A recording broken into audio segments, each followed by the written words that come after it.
साल 1994 लद्दाख में एक शख्स सेकमोल नाम का एक स्कूल शुरू करता है।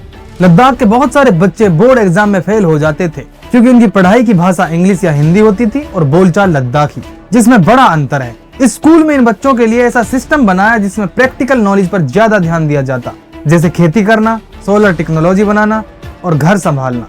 ये स्कूल इतना सक्सेसफुल होता है कि दुनिया भर के लोग इसे देखने आते हैं। धीरे धीरे समय आगे बढ़ता है और दुनिया में क्लाइमेट चेंज की वजह से ग्लेशियर पिघलने लगते हैं। इसका असर लद्दाख में भी देखने को मिलता है। हर साल गर्मियों में लद्दाख में पानी की बहुत कमी देखने को मिलती। इसका समाधान भी यही शख्स निकालता है। इसके लिए आइस ट्यूब बनाता है, यानी बर्फ का आर्टिफिशियल पहाड़, जिससे सर्दियों में बर्फ जमा हो जाती और गर्मियों में धीरे धीरे पिघलकर पानी आता है। इस इनोवेशन को पूरी दुनिया से सराहना मिलती है। फिर यही शख्स आगे चलकर भारतीय सेना के लिए लद्दाख की हड्डियां गला देने वाली ठंड से बचने के लिए सोलर पावर टेंट बनाता है ताकि सेना सरवाइव कर सके। फिर एक दिन आता है जब सरकार कहती है कि ये शख्स देशद्रोही है, नाम सोनम वांगचुक, और उन्हें गिरफ्तार कर लेती है। Sonam Wangchuk. Activist Sonam Wangchuk has been arrested. अब सरकार सोनम वांगचुक को देशद्रोही क्यों बता रही है? इसके पीछे का बड़ा कारण है कि सोनम वांगचुक पिछले 5 सालों से लद्दाख के लोगों का हक दिलाने के लिए सरकार के खिलाफ प्रोटेस्ट कर रहे हैं। हम आह भी भर लें तो हो जाते हैं बदनाम, वो कत्ल भी करें तो चर्चा नहीं होता। मैं कहूँगा तैयार रखें अपने जेलों को खाली, साफ करके हम आ रहे हैं। सोनम वांगचुक एक ऐसा शख्स जिसने हमेशा लोगों की भलाई के लिए काम किया, उनकी जिंदगी बेहतर बनाने के लिए काम किया, देश के लिए काम किया, और उसी शख्स को सरकार के खिलाफ बोलने के लिए सरकार उन्हें देशद्रोही बता देती है। तो ऐसे में सवाल उठता है कि क्या देश में लोकतंत्र बचा है या फिर हम एक अघोषित आपातकाल यानी इमरजेंसी में जी रहे हैं? इमरजेंसी क्या होती है? आसान भाषा में इसका उत्तर ढूंढें तो एक ऐसी स्थिति जब मीडिया सरकार के कंट्रोल में काम करे, फिल्में, कला और फॉर्म्स प्रोपेगेंडा परोसने के लिए मजबूर हो जाएं, संस्थाएं राजनीतिक दबाव में विपक्ष को टारगेट करें ताकि राजनीतिक विरोध को खत्म किया जा सके या उसकी आवाज को बंद किया जा सके, और आखिर में जनता के मौलिक अधिकारों पर भी ग्रहण लग जाए। यही सब इमरजेंसी में होता है।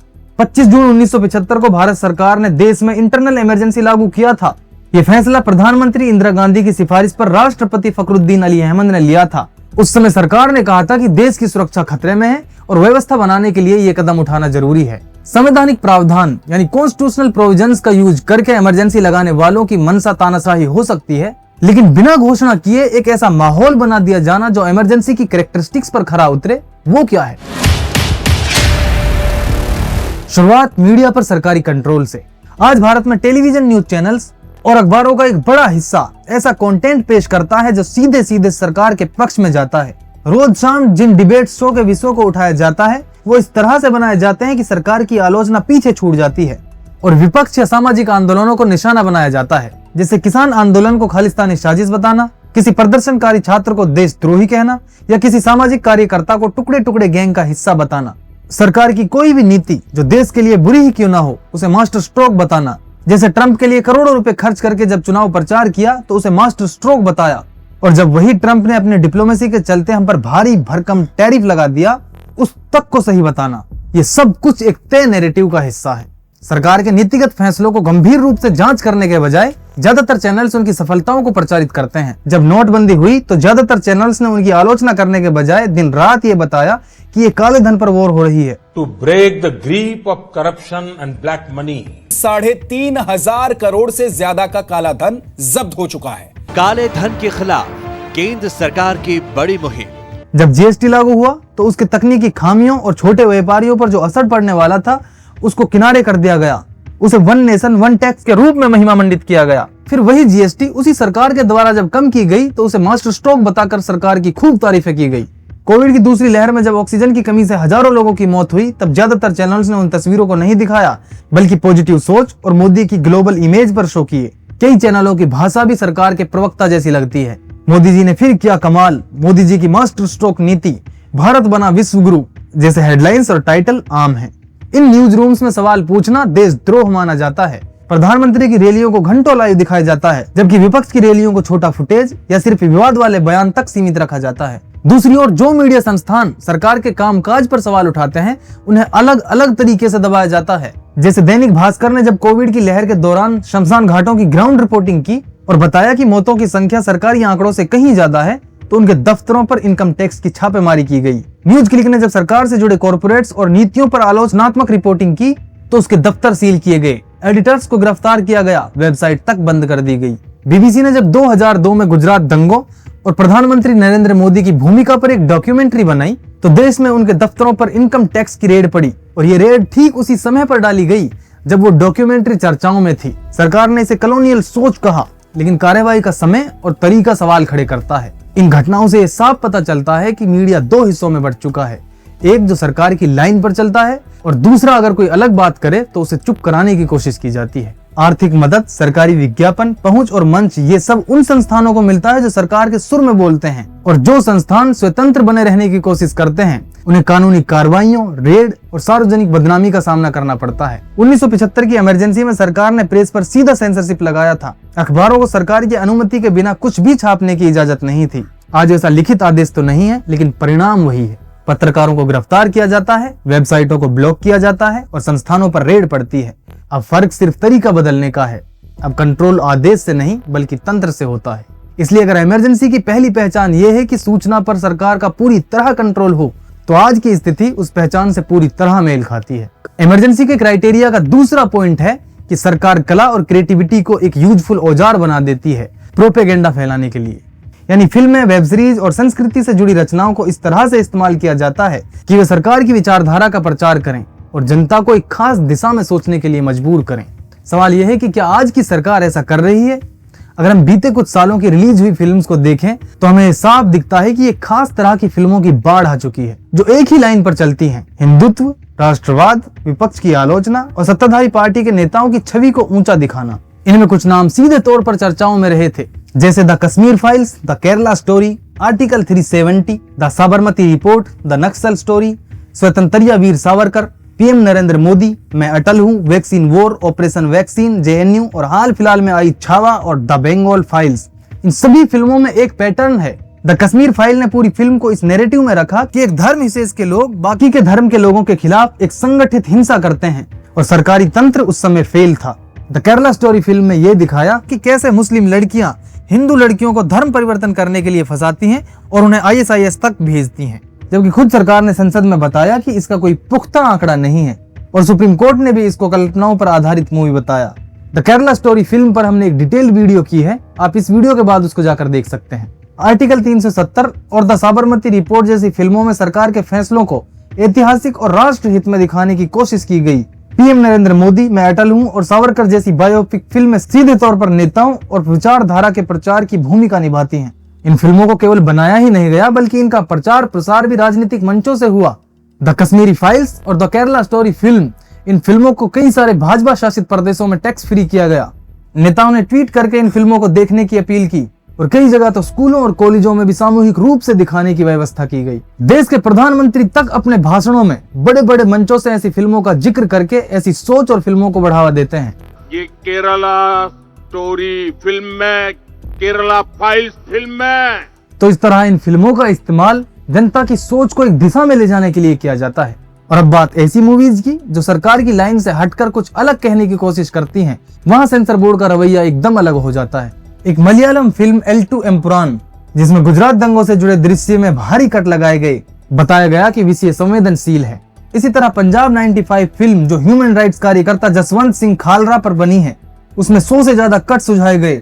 एक और मामला आमिर खान की फिल्म सितारे जमीन का है। इस फिल्म को सेंसर बोर्ड ने तब पास किया जब फिल्म में नरेंद्र मोदी का एक संदेश जोड़ा गया, जिसमें लिखा था कि साल 2047 तक भारत देश को विकसित देश बना दिया जाएगा। यानी फिल्म में अब कहानी से पहले प्रचार जरूरी हो गया है। इसमें साफ है कि सरकार के समर्थन में बनी फिल्मों को खुला मंच और छूट दी जाती है। वहीं दूसरी फिल्में जो सत्ताधारी ढांचे पर सवाल उठाती हैं, उन्हें रोकने की पूरी कोशिश की जाती है। सेंसर कट्स, कानूनी बाधाएं और रिलीज में देरी, यहाँ तक कि किसी सेंसिटिव मुद्दे को उठाने वाली फिल्म तक को नहीं छोड़ा जाता। 1975 की इमरजेंसी में सरकार ने किस्सा कुर्सी का जैसी फिल्मों को सेंसर किया, प्रिंट जब्त कर जला दिए गए। आज ये फिल्में डिजिटल फॉर्म में हैं, तो इसलिए ये काम सेंसर बोर्ड और सिस्टम के द्वारा किया जाता है। तो अगर इस लिहाज से देखा जाए तो आज कला और क्रिएटिविटी के जरिए प्रोपेगेंडा फैलाना और असहमति को दबाना, यह इमरजेंसी के उस दूसरे पैमाने को भी आज की सरकार पूरी तरह से फुलफिल करती है। इमरजेंसी के क्राइटेरिया का तीसरा पॉइंट है कि सरकार सरकारी संस्थाओं पर अपना कंट्रोल जमा लेती है। यानी जो संस्थाएं संविधान के तहत स्वतंत्र और निष्पक्ष मानी जाती हैं, उन्हें सरकार इस तरह से काम में लेती है कि वो सरकार की इच्छा के अनुसार ही सब कुछ करती हैं, न कि संविधान और जनता के हितों के मुताबिक। आज अगर हम नजर डालें तो सरकार ने एक एक करके सभी संस्थाओं को, जैसे ईडी, सीबीआई, चुनाव आयोग और सूचना आयोग में अपनी पकड़ मजबूत कर ली है। अगर जांच एजेंसीज की बात की जाए तो ईडी और सीबीआई के मुख्य पदों पर अपने भरोसेमंद लोगों को बिठा दिया है और उनके कार्यकाल को लगातार बढ़ा रही है। उदाहरण से समझिए, संजय मिश्रा, साल 2018 में इन्हें ईडी का डायरेक्टर बनाया गया। अब ईडी और सीबीआई के डायरेक्टर का कार्यकाल 2 साल का होता था, तो इस हिसाब से ईडी के डायरेक्टर संजय मिश्रा के 2 साल नवंबर 2020 में पूरे हो जाने थे। लेकिन नवंबर 2020 में ही सरकार ने एक आदेश जारी किया जिसमें लिखा था कि राष्ट्रपति ने संजय मिश्रा के कार्यकाल को 1 साल और बढ़ाने की अनुमति दे दी।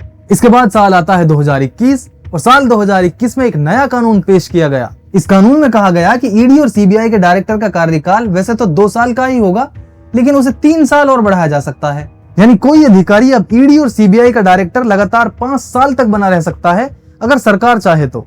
इसके बाद फिर इस कानून का इस्तेमाल करके संजय मिश्रा का कार्यकाल 2 बार और बढ़ा दिया गया। और ये भी हाल ही में इसी कानून का इस्तेमाल करते हुए सीबीआई के डायरेक्टर परवीन सूद का कार्यकाल भी 1 साल बढ़ा दिया गया है। तो अब बात कर लेते हैं चुनाव आयोग की, जो देश के लोकतांत्रिक प्रक्रिया का सबसे बड़ा पहरेदार माना जाता है।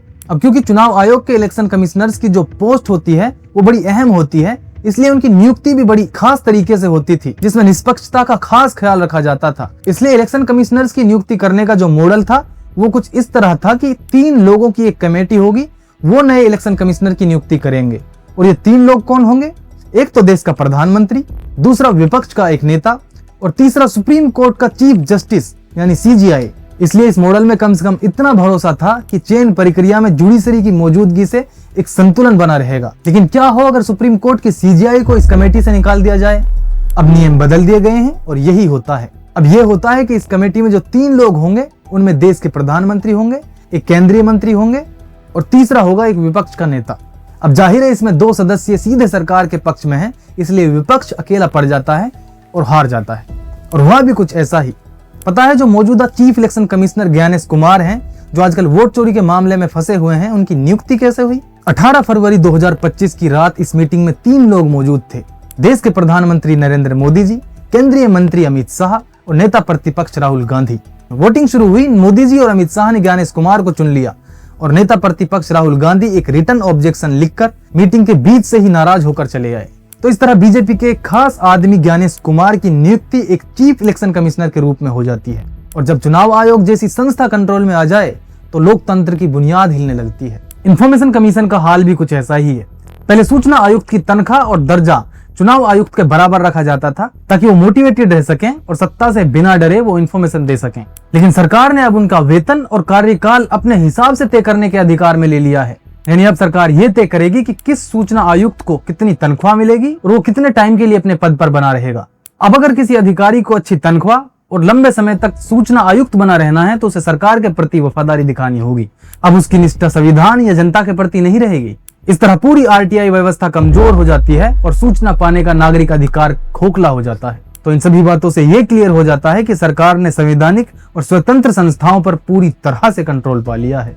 जो संस्थाएं डेमोक्रेसी को संतुलित बनाए रखने का काम करती हैं, वो अब सरकार की मर्जी से चल रही हैं। और अगर इस लिहाज से देखा जाए तो इमरजेंसी का तीसरा पैमाना यानी संस्थाओं पर कब्जा पूरी तरह से लागू होता है। इमरजेंसी की क्राइटेरिया का चौथा पॉइंट है राजनीतिक विरोध को दबाना। यानी जो सरकार से सवाल पूछे, नीतियों की आलोचना करे या जनहित में सवाल उठाए, उसे किसी न किसी तरीके से चुप करा दिया जाए। 1975 की इमरजेंसी में यह काम सीधे गिरफ्तारी और सेंसरशिप से हुआ था, लेकिन आज इसका तरीका थोड़ा बदल गया है, कानून, एजेंसियों और इंस्टीट्यूशनल हथियारों के जरिए। सबसे बड़ा उदाहरण राहुल गांधी का है। उन्होंने संसद में मोदी सरकार से जुड़े अडानी घोटाले पर सवाल उठाए, मोदी सरनेम से जुड़ा एक राजनीतिक बयान दिया और देखते ही देखते उन्हें एक पुराने मानहानि केस में इनएलिजिबल घोषित कर दिया। उनकी संसद की सदस्यता चली गई। हालांकि बाद में सुप्रीम कोर्ट से उन्हें राहत मिली, लेकिन जिस तेजी और समय पर उन्हें संसद से बाहर किया गया वो साफ तौर पर एक राजनीतिक संदेश था।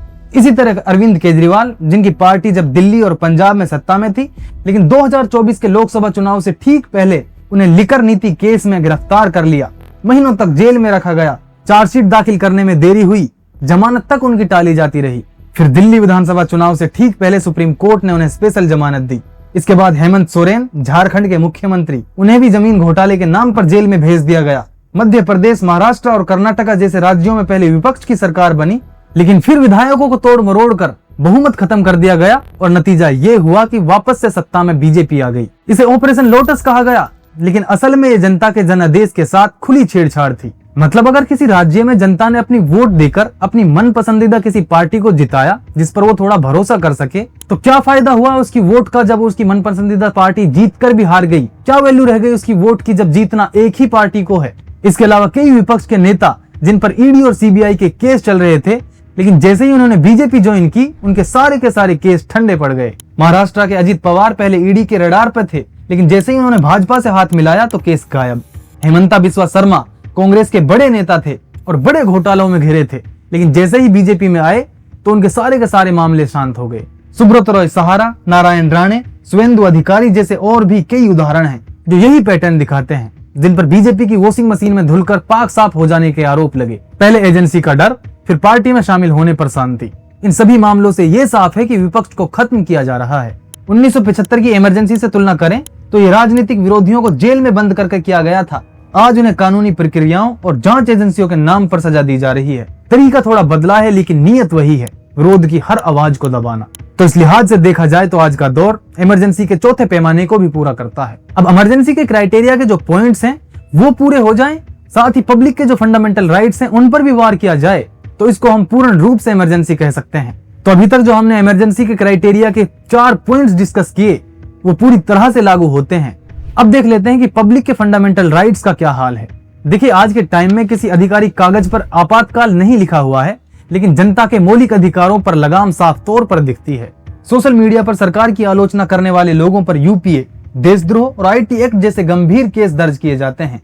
उदाहरण के लिए उमर खालिद जो पिछले 5 साल से बिना किसी ट्रायल के जेल में कैद है। फेसबुक और यूट्यूब पर कंटेंट डिलीट करवा देना, पोस्ट ब्लॉक करना, अकाउंट सस्पेंड करना, ये सब आम हो चुका है। धरना, प्रदर्शन, रैली ये सब करना अब किसी अपराध से कम नहीं है। सीए विरोध, किसान आंदोलन या फिर बेरोजगारी के खिलाफ छात्रों का विरोध, इन सभी में पुलिस कार्रवाई, इंटरनेट बंद करना, धारा 144 लगाना और कार्यकर्ताओं को जेल में भेजना, ये सब नॉर्मल है। धार्मिक स्वतंत्रता भी एक ऐसा अधिकार है जिस पर बात करना अब मुश्किल होता जा रहा है। कहीं हिजाब पहनने पर रोक लगती है, कहीं मंदिर मस्जिद के नाम पर समुदायों को टारगेट किया जाता है, कहीं किसी धर्म विशेष के त्योहार पर या खान पान पर विवाद खड़े कर दिए जाते हैं। इन तमाम घटनाओं को एक साथ जोड़कर देखें तो ये समझना मुश्किल नहीं है कि अब मौलिक अधिकार सुरक्षित नहीं रहे। अब जब हम पीछे मुड़कर देखते हैं तो इमरजेंसी के सारे पैमाने, मीडिया पर कंट्रोल, कला का दुरुपयोग और प्रोपेगेंडा, संस्थाओं पर कब्जा, राजनीतिक विरोध का दमन और मौलिक अधिकारों का हनन, ये सभी आज के दौर में पूरी तरह से पूरे होते दिखाई दे रहे हैं। अब सवाल यह है कि जब इमरजेंसी का क्राइटेरिया पूरा हो चुका है तो अभी तक सरकार ने किसी इमरजेंसी की घोषणा नहीं की है, तो क्या फिर ये एक अघोषित आपातकाल यानी अनडिक्लेयर्ड इमरजेंसी चल रही है? आपको क्या लगता है कमेंट करके बताइएगा। वीडियो अच्छी लगी हो तो लाइक शेयर करना, चैनल को भी सब्सक्राइब करिएगा। Thank you.